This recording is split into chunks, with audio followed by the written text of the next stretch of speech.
Have you ever had pain or discomfort, especially working long hours in the office or long hours of gaming, whether it's scrims or just playing casuals with friends over the weekend?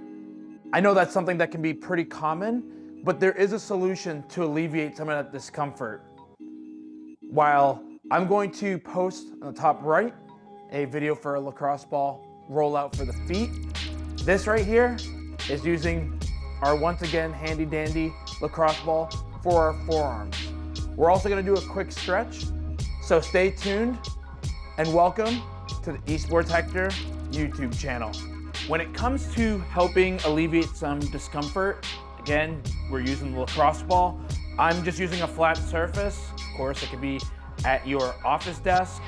It can also be, at your gaming rig on the table itself. I'm just using this flat surface just to kind of give you an idea of what it is that I want you to be doing. And what we'll first here start with is just rolling out the forearms, okay? Now there's a lot of muscles in those forearms and we'll do both sides. Now, what I want to also do is just apply a little bit of pressure. So I'm just going to take my left hand, put it right on my right wrist, and just apply a little bit of downward pressure. This just helps try to dig that lacrosse ball in. The reason why I would say a lacrosse ball is best is because if you use a tennis ball, it has a lot of give. So it's just gonna become flat right on the surface of contact between the ball and the table. So with the lacrosse ball, there's not much give in that. So it'll stay round no matter what side it's on. And when you find that tender spot, I want you to just hold it there for a couple moments. It's really important to be able to do that. And the reason why is we want to just bring some blood flow to that area so then we can just make a small circle and then just roll it back out. Okay. Roll it back out. And you may not even notice from a day-to-day perspective of that discomfort just because it's probably already part of your, let's say, everyday routine. But realistically, when you start using this, you're probably gonna notice very quickly just how tender that forearm is. So just take it easy, don't go guns blazing. You can even just go, with just you putting some downward force on the body into that forearm, finding that tender spot. So I'm just going more or less just before the crease of the arm. So just, if this is my elbow right here, I'm just, maybe an inch, half inch away, and I'm just rolling down close to the section where my wrist begins, okay, or the crease where my wrist is. So I'm just finding that tender spot, and you may notice that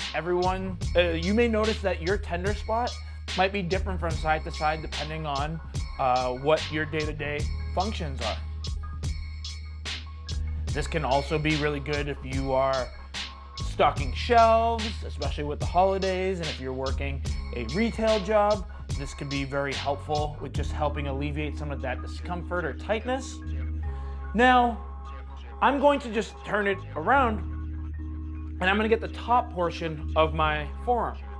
So I'm just doing the exact same thing, just now instead of the palm being pointing down, it's pointing up towards the ceiling, okay? You may not notice nearly as much in terms of discomfort or pain, and that's perfectly fine. But overall, it just feels really nice to just be able to help alleviate, again, that discomfort or pain that you might be feeling.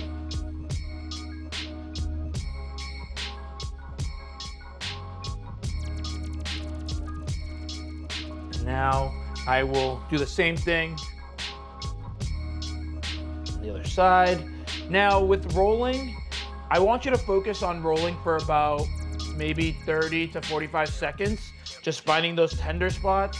See, like I'm finding a couple tender spots right here that I wasn't feeling on the left side, and that's fine. I'm just gonna hold it there for about 10 seconds and then slowly roll it back out.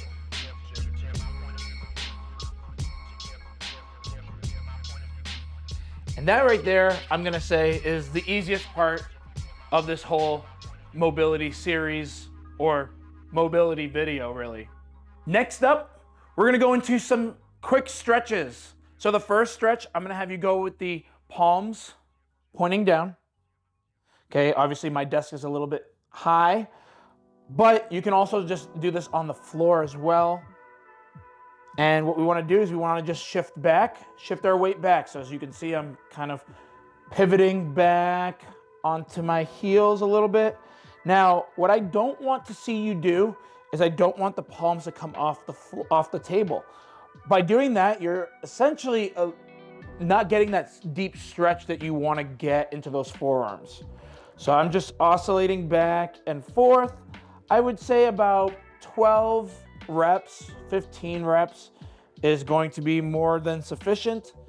And I'm not taking a ton of time, maybe about 1 to 2 seconds of a hold at the end and then returning it back.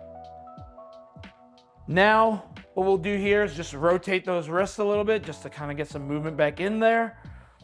And we're gonna go with the palms pointing up towards you now, fingers pointing in towards you as well.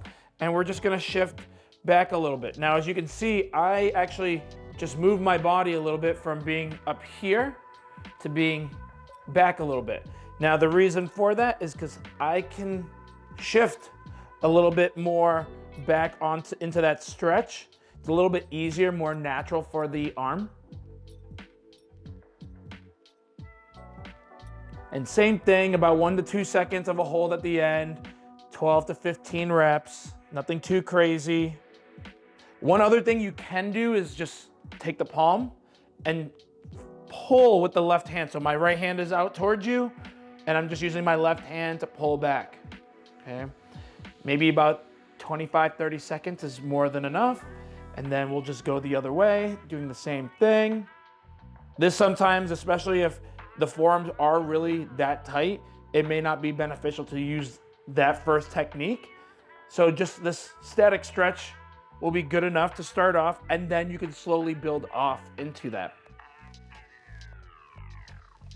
Again, another 25, 30 seconds in each direction.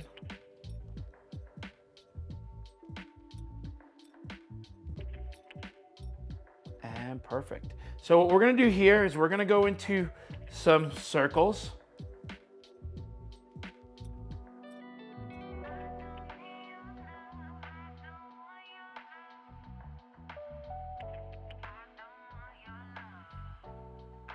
Now, we're not doing the Vanderlei Silva crazy wrist circles that he would do prior to getting into the cage. Just, just casual, taking your time, getting about 10 rotations through before switching sides. I'm hearing a little bit of crunching, but not pain. And maybe crunching isn't the right term that I want to use. Instead, you just kind of almost feel like the muscles are being plucked like a string, okay? And we're just trying to get some movement in there. You might hear a little bit of popping. Again, as long as there's no pain, that's fine. But the second that there is pain, let's make sure that we get this taken care of and looked at by a medical professional. I want to thank you all for taking the time to carefully watch through. I divided all this into chapters as best as I could, just so that way I could provide as much value to you so you can fast forward as possible. If you could please smash the like button, subscribe, enable notifications, that will just allow me to gain a wider audience to be able to help all those who may have some pain or discomfort in those forearms. As always, everyone, stay healthy and game on.